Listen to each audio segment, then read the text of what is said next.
አንድ ቫይረስ ወደ ሰው ልጅ ገብቶ ጥቃት ለመፈጸም የመጀመሪያ እንቅስቃሴው መግቢያ መንገድ ነው።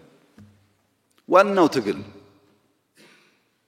ተሳክቶለት በሆነ መንገድ ከገባ በኋላ የት መለጠፍ እንዳለበት ያውቃል። እንደምታውቁት ቫይረስ የትም ቦታ አይቀመጥም። ፈልጎ ሴሎች አካባቢ ቫይታሚን የሚገኝበት አካባቢ ምግብ የሚገኝበት አካባቢ ይለጠፋል። ከዛስ የምግብ ኮርሱን ቀይሮ ይሻማል።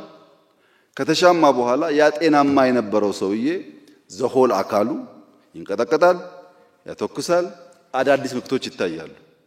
ከውጭ ለመግባት ጥረት ካደረገ በኋላ የት ቦታ እንደሚለጠፍ ያውቃል። እናንተ ላይ የተለጠፉ ስስ ብልታችሁ ደሞዝ እንደሆነ ስለሚያውቁ ደሞዝ ላይ ተለጥፈው ያን ሁሉ ሰርቪስ፣ ያን ሁሉ ማዳን፣ ያን ሁሉ መሰጠት በሚያጠለሽ መንገድ ተጠቀሙበት እንጂ ጥያቄያችሁ እንዴት ስተት ሊሆን ይችላል? ስተት ነው የሚል መንግስት ያለ አይመስለኝም።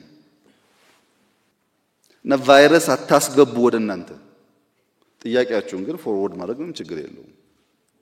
ስናከብራችሁ ስታከብሩ ጥያቄያችሁን በስሜት ሳይሆን በምክንያት ማስላት ሲጀመር ተቆንጥሮም ቢሆን ይደረጋል።